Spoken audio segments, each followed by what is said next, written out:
अस्सलाम वालेकुम की हाल है प्यारिओ। मैं आबद ज़ियाद ते तुसीं साडे नाल जुड़े हो वेख पंजाब टीवी दे राਹੀਂ। ਹਾਂਜੀ ਮਿੱਤਰੋ ਪਿਆਰਿਓ, ਇੱਕ ਹੋਰ ਸੁਪਰ ਹਿੱਟ ਮੂਵੀ ਇਹਨਾਂ ਨੂੰ ਰਹਿਣਾ ਸਹਿਣਾ ਨਹੀਂ ਹੁੰਦਾ ਤੇ ਮੈਂ ਕਹਿੰਦਾ ਕਮਾਲ ਕਰਤੀ ਇਮਰਾਨ ਅਸ਼ਰਫ ਨੇ, ਕਮਾਲ ਕਰਤੀ ਨਾਸਰ ਚਨਿਓਟੀ ਨੇ, ਕਮਾਲ ਕਰਤੀ ਜੱਸੀ ਗਿੱਲ ਨੇ ਤੇ ਰਣਜੀਤ ਬਾਵਾ ਔਰ ਹੋਰ ਜਿੰਨੇ ਵੀ ਕਲਾਕਾਰ ਸਨ, ਹੋਰ ਜਿੰਨੇ ਵੀ ਅਦਾਕਾਰ ਸਨ, ਸਾਰਿਆਂ ਨੇ ਹੀ ਬਹੁਤ ਵਧੀਆ ਐਕਟਿੰਗ ਕੀਤੀ। ਉਹਦੇ ਕਲਿੱਪ ਇੰਨੇ ਕੁ ਵਾਇਰਲ ਹੋਏ ਨੇ, ਲੋਕਾਂ ਨੇ ਜਾ ਕੇ ਉਹਦੀ ਵੀਡੀਓਜ਼ ਬਣਾਈਆਂ ਨੇ ਸਿਨੇਮਿਆਂ ਦੇ ਵਿੱਚ, ਉਹਨਾਂ ਨੂੰ ਟਿਕਟੌਕ 'ਤੇ ਲਾਇਆ, ਉਹਨਾਂ ਨੂੰ ਯੂਟਿਊਬ 'ਤੇ ਲਾਇਆ ਔਰ ਇੰਨੀ ਸੁਪਰ ਡੁਪਰ ਹਿੱਟ ਫਿਲਮ ਹੋਈ ਹੈ ਕਿ ਫੱਟੇ ਚੁੱਕਦੇ ਨੇ ਔਰ ਮਜ਼ਾ ਆ ਗਿਆ ਇੱਕ ਵਾਰੀ ਫੇਰ ਕਿ ਇੰਨੀ ਵਧੀਆ ਫਿਲਮ ਜਿਹੜੀ ਹੈ ਉਹ ਕੋਲੈਬੋਰੇਸ਼ਨ ਨਾਲ ਬਣੀ ਹੈ ਔਰ ਬਹੁਤ ਮਿਹਨਤ ਹੋਈ, ਡਾਇਰੈਕਸ਼ਨ ਬਹੁਤ ਅੱਛੀ ਔਰ ਇਸ ਤੋਂ ਇਲਾਵਾ ਸੀਨ ਬਹੁਤ ਅੱਛੇ ਨੇ, ਗਾਣੇ ਬਹੁਤ ਵਧੀਆ। ਹਾਂਜੀ ਮੋਦੀ ਸਾਹਿਬ, ਹੁਣ ਕੀ ਖਿਆਲ ਹੈ ਤੁਹਾਡਾ? ਹੁਣ ਕੀ ਕਹਿੰਦੇ ਹੋ ਕਿ ਹਜੇ ਵੀ ਅਕਲ ਟਿਕਾਣੇ ਆਈ ਹੈ ਕਿ ਨਹੀਂ ਆਈ? ਦੇਖੋ ਫਿਲਮਾਂ ਤੇ ਰਿਲੀਜ਼ ਹੁੰਦੀਆਂ ਰਹਿਣੀਆਂ ਨੇ, ਫਿਲਮਾਂ ਰਿਲੀਜ਼ ਹੋਣੀਆਂ ਹੀ ਨੇ, ਫਿਲਮਾਂ ਚੜ੍ਹਦੇ ਲਹਿੰਦੇ ਪੰਜਾਬ ਦੀਆਂ ਬਣਦੀਆਂ ਰਹਿਣੀਆਂ ਨੇ। ਹੁਣ ਜੱਸੀ ਗਿੱਲ ਤੇ ਕਹਿੰਦਾ ਕਿ ਮੈਂ ਦੁਬਾਰਾ ਫੇਰ ਇਮਰਾਨ ਅਸ਼ਰਫ ਨਾਲ ਅਸੀਂ ਹੋਰ ਵੀ ਕੰਮ ਕਰਨਾ ਹੈ ਜਾਂ ਲਹਿੰਦੇ ਪੰਜਾਬ ਦੇ ਹੋਰ ਵੀ ਅਸੀਂ ਕਲਾਕਾਰ ਆਪਣੀਆਂ ਅਗਲੀ ਫਿਲਮਾਂ ਵਿੱਚ ਲੈਣੇ ਨੇ। ਕੀ ਕਰੋਗੇ ਤੁਸੀਂ? ਤੁਸੀਂ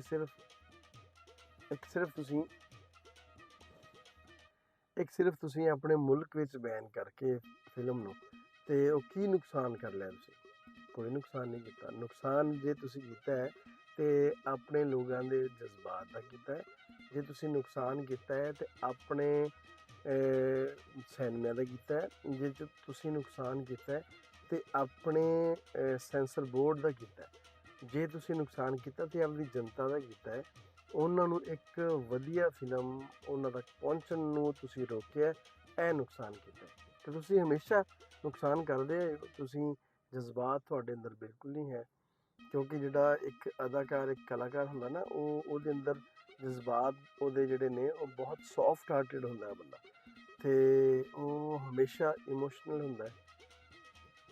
ਤੁਹਾਨੂੰ ਸਿਆਸਤ ਤੋਂ ਇਲਾਵਾ ਹੋਰ ਕੋਈ ਕੰਮ ਨਹੀਂ ਅਤੇ ਨਾ ਤੁਹਾਨੂੰ ਕੋਈ ਲੈਣੀ ਦੀ ਨਾ ਦੇਣੀ ਦੀ, ਤੁਹਾਨੂੰ ਇਹਦੇ ਨਾਲ ਕੋਈ ਫਰਕ ਨਹੀਂ ਪੈਂਦਾ ਕਿ ਲੋਕ ਤੁਹਾਡੇ ਬਾਰੇ ਕੀ ਕਹਿ ਰਹੇ ਨੇ ਜਾਂ ਲੋਕ ਕੀ ਵੇਖਣਾ ਚਾਹੁੰਦੇ ਨੇ। ਤੁਹਾਨੂੰ ਇਸ ਚੀਜ਼ ਨਾਲ ਕੋਈ ਫਰਕ ਨਹੀਂ ਪੈਂਦਾ। ਤੁਸੀਂ ਕਦੀ ਮਜ਼ਹਬ ਤੋਂ ਹਟ ਕੇ, ਕਦੀ ਤੁਸੀਂ ਪੋਲੀਟਿਕਸ ਤੋਂ ਹਟ ਕੇ ਵੀ ਕਦੀ ਕੋਈ ਗੱਲ ਸੋਚੀ ਹੈ ਜਾਂ ਗੱਲ ਕਰਨ ਦੀ ਕੋਸ਼ਿਸ਼ ਕੀਤੀ ਹੈ? ਤੁਸੀਂ ਜਿਹੜਾ ਨਾ ਉਹ ਹਾਲਾਤ ਬਹੁਤ ਖਰਾਬ ਕਰਦੇ ਨੇ, ਦਿਲਾਂ 'ਚ ਬਹੁਤ ਨਫ਼ਰਤਾਂ ਪੈਦਾ ਕਰਨ ਦੀ ਕੋਸ਼ਿਸ਼ ਕਰ ਰਹੇ ਹੋ। ਸਰਕਾਰ ਮਰਨਾ ਨਹੀਂ ਹੈ, ਅੱਜ ਮਰ ਗਏ, ਕੱਲ੍ਹ ਨੂੰ ਦੂਜਾ ਦਿਨ ਤੁਹਾਨੂੰ ਕਿਸੇ ਨੇ ਯਾਦ ਵੀ ਨਹੀਂ ਕਰਨਾ। ਯਾਦ ਹਮੇਸ਼ਾ ਚੰਗਿਆਈ ਨੂੰ ਕੀਤਾ ਜਾਂਦਾ ਅਤੇ ਸੁਭਾਨ ਅੱਲਾ, ਆਪਾਂ ਤਾਂ ਚੰਗਿਆਈ ਵਾਲੇ ਪਾਸੇ ਕਦੀ ਗਏ ਵੀ ਨਹੀਂ। ਬਹਰਹਾਲ ਫਿਲਮ ਬਹੁਤ ਵਧੀਆ, ਬਹੁਤ ਮਜ਼ੇ ਦੀ, ਬਹੁਤ ਕਮਾਲ ਦੀ ਫਿਲਮ ਔਰ ਚੱਲੇਗੀ, ਬਹੁਤ ਦੇਰ ਤੱਕ ਚੱਲੇਗੀ, ਬੜਾ ਬਿਜ਼ਨਸ ਕਰੇਗੀ। ਸਿਰਫ ਇੰਡੀਆ ਤੋਂ ਇਲਾਵਾ ਬਾਕੀ ਸਾਰੀ ਦੁਨੀਆ ਦੇ ਵਿੱਚ ਫਿਲਮਾਂ ਦੇਖੀਆਂ ਜਾ ਰਹੀਆਂ ਨੇ। ਔਰ ਇੱਕ ਮਜ਼ੇ ਦੀ ਗੱਲ ਦੱਸਾਂ, ਇੰਡੀਆ 'ਚੋਂ ਲੋਕ ਫਿਲਮ ਵੇਖਣ ਵਾਸਤੇ ਦੁਬਈ ਗਏ ਨੇ, ਜਿਹੜੇ ਸਹਿੰਦੇ ਨੇ, ਜਿਹੜੇ ਪਿਆਰ ਕਰਦੇ ਨੇ ਅਦਾਕਾਰਾਂ ਦੇ ਨਾਲ, ਜਿਹੜੇ ਜੁੜਤ ਵੇਖਣਾ ਚਾਹੁੰਦੇ ਨੇ, ਜਿਹੜੇ ਕੋਲੈਬੋਰੇਸ਼ਨ ਵੇਖਣਾ ਚਾਹੁੰਦੇ ਨੇ, ਜਿਹੜੇ ਇਕੱਠਿਆਂ ਫਿਲਮ ਵੇਖਣਾ ਚਾਹੁੰਦੇ ਨੇ, ਦੋਨਾਂ ਪੰਜਾਬਾਂ ਨੂੰ ਇਕੱਠਿਆਂ ਹੁੰਦਾ ਵੇਖਣਾ ਚਾਹੁੰਦੇ ਨੇ, ਦੋਨਾਂ ਪੰਜਾਬੀਆਂ ਦੀ ਸਾਂਝ ਨਾਲ ਬਣੀਆਂ ਫਿਲਮਾਂ ਵੇਖਣਾ ਚਾਹੁੰਦੇ ਨੇ। ਜਨਾਬ ਉਹ ਪਹੁੰਚੇ ਨੇ, ਕੋਈ ਦੁਬਈ ਪਹੁੰਚਿਆ, ਕੋਈ ਇੰਗਲੈਂਡ ਪਹੁੰਚਿਆ, ਕੋਈ ਕੈਨੇਡਾ ਪਹੁੰਚਿਆ ਅਤੇ ਦੇਖੋ ਆ ਕੈਸਾ ਧਰੋਹ ਹੈ, ਮੈਂ ਸਮਝਦਾ ਉਹਨਾਂ ਲੋਕਾਂ ਦੇ ਨਾਲ ਕਿ ਜਿਨ੍ਹਾਂ ਲੋਕਾਂ ਦੇ ਕਲਾਕਾਰ ਨੇ ਉਹਨਾਂ ਤੱਕ ਉਹ ਫਿਲਮ ਹੀ ਨਹੀਂ ਪਹੁੰਚੀ।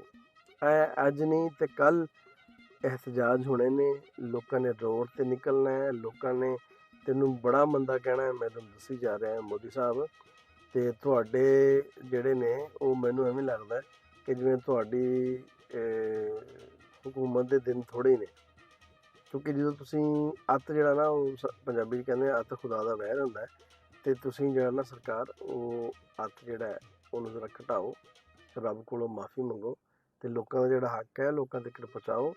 ਲੋਕ ਪਿਆਰ ਕਰਦੇ ਨੇ ਪੰਜਾਬੀ ਕਲਾਕਾਰਾਂ ਦੇ ਨਾਲ ਅਤੇ ਤੁਸੀਂ ਇਹਦੇ ਵਿੱਚ ਹਰਡਲਸ ਨਾ ਲੈ ਕੇ ਆਓ ਔਰ ਤੁਸੀਂ ਕੋਸ਼ਿਸ਼ ਕਰੋ। ਦੇਖੋ ਮੈਂ ਕਹਿੰਦਾ ਯਾਰ ਕਿ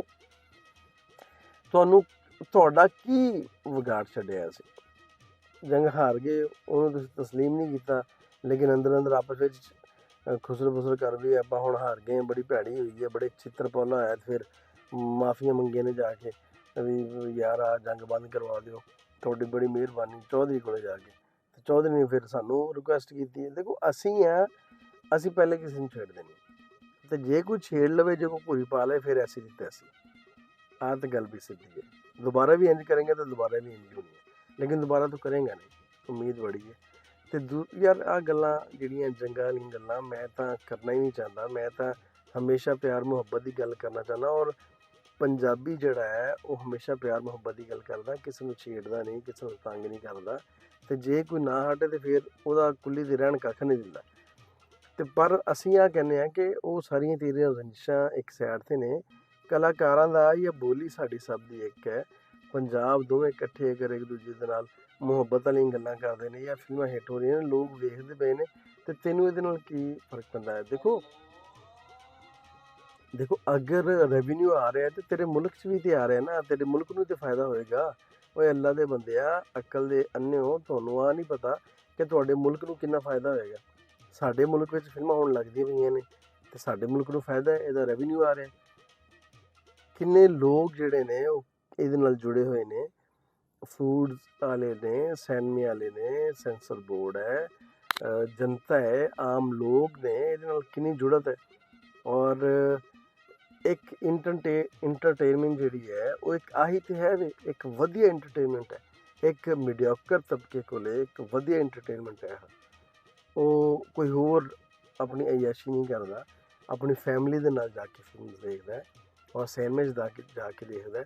ਤੇ ਉਹ ਕਿੰਨਾ ਵਧੀਆ ਮਾਹੌਲ ਬਣ ਗਿਆ ਸੀ, ਕਿੰਨੇ ਲੋਕਾਂ ਨੂੰ ਜਾਣਨ ਲੱਗ ਪਏ ਸੀ, ਕਿੰਨੇ ਲੋਕ ਹਿੱਟ ਹੋਏ ਨੇ ਜਦੋਂ ਫਿਲਮਾਂ ਇਕੱਠੀਆਂ ਬਣਨ ਲੱਗੀਆਂ। ਨਵੇਂ ਲੋਕ ਕਿੰਨੇ ਹਿੱਟ ਹੋਏ ਨੇ, ਉਹਨਾਂ ਦੇ ਫਿਊਚਰ ਬਣੇ ਨੇ, ਉਹਨਾਂ ਦੇ ਜਿਹੜੇ ਉਹ ਅਗਲੀਆਂ ਕਈ ਨਸਲਾਂ ਸੰਵਰ ਗਈਆਂ ਨੇ। ਨਾ ਸਿਰਫ ਪਾਕਿਸਤਾਨੀ ਬਲਕਿ ਇੰਡੀਆ ਦੇ ਵੀ ਬਹੁਤ ਸਾਰੇ ਜਿਹੜੇ ਨਵੇਂ ਕਲਾਕਾਰ ਨੇ, ਗੁਲੂਕਾਰ ਨੇ, ਉਹ ਸਾਰੇ ਹਿੱਟ ਹੋਏ ਨੇ। ਤੁਸੀਂ ਵੇਖੋ ਤੁਸੀਂ ਸਿੱਧੂ ਮੂਸੇਵਾਲੇ ਨਾਲ ਲਹਿੰਦੇ ਪੰਜਾਬ 'ਚ ਕਿੰਨਾ ਪਿਆਰ ਕਰਦੇ ਨੇ, ਦਿਲਜੀਤ ਦੋਸਾਂਝ ਦੇ ਨਾਲ ਲਹਿੰਦੇ ਪੰਜਾਬ 'ਚ ਕਿੰਨਾ ਪਿਆਰ ਕਰਦੇ ਨੇ। ਉਹ ਮਤਲਬ ਗਿੱਪੀ ਗਰੇਵਾਲ ਹੋ ਗਿਆ, ਕੋਈ ਵੀ ਕਲਾਕਾਰ ਹੈ ਪੰਜਾਬ ਦਾ ਹੈ ਜਾਂ ਕੋਈ ਬਾਲੀਵੁੱਡ ਦਾ ਹੈ, ਕੋਈ ਵੀ ਹੈ, ਸਭ ਨੂੰ ਇੱਥੇ ਬਹੁਤ ਵੇਖਿਆ ਜਾਂਦਾ, ਬਹੁਤ ਪਿਆਰ ਕੀਤਾ ਜਾਂਦਾ। ਸ਼ਾਹਰੁਖ ਦੀ ਇੱਥੇ ਬਹੁਤ ਚਰਚੇ ਨੇ। ਅਸੀਂ ਇਹ ਸਾਰੀਆਂ ਚੀਜ਼ਾਂ ਇਸ ਵਾਸਤੇ ਕਹਿ ਰਹੇ ਹਾਂ ਕਿ ਇਹਨਾਂ ਚੀਜ਼ਾਂ ਨੂੰ ਪ੍ਰਮੋਟ ਕਰੋ, ਮੁਹੱਬਤ ਵਧਾਓ ਆਪਸ ਵਿੱਚ। ਜੰਗਾਂ 'ਚ ਕੁਛ ਨਹੀਂ ਰੱਖਿਆ, ਨਫ਼ਰਤਾਂ 'ਚ ਕੁਛ ਨਹੀਂ ਰੱਖਿਆ।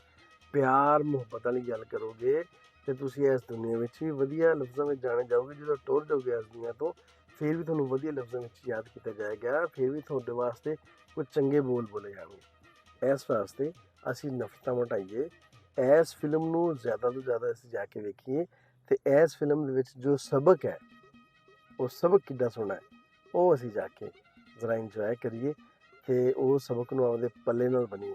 ਦੇਖੋ ਫਿਲਮਾਂ ਤਾਂ ਬਹੁਤ ਸਾਰੀਆਂ ਬਣਦੀਆਂ ਨੇ, ਪਰ ਇਸ ਫਿਲਮ ਦੇ ਵਿੱਚ ਇੱਕ ਬਹੁਤ ਬਿਹਤਰੀਨ ਸਬਕ ਹੈ, ਉਹ ਸਬਕ ਨੂੰ ਵੀ ਅਸੀਂ ਆਪਦੇ ਲੜ ਨਾਲ ਬੰਨ੍ਹ ਲਈਏ। ਤੇ ਤੁਸੀਂ ਫਿਲਮ ਜਾ ਕੇ ਵੇਖੋਗੇ ਨਾ, ਬੜਾ ਮਜ਼ਾ ਆਏਗਾ ਜੀ। ਤੁਸੀਂ ਹੱਸੋਗੇ ਵੀ ਢੇਰ, ਤੁਸੀਂ ਅਫਸਰਦਾ ਵੀ ਹੋਗੇ ਤੇ ਤੁਸੀਂ ਰੋਵੋਗੇ ਵੀ, ਇਹ ਵੀ ਗੱਲ ਨਾਲ ਹੈ।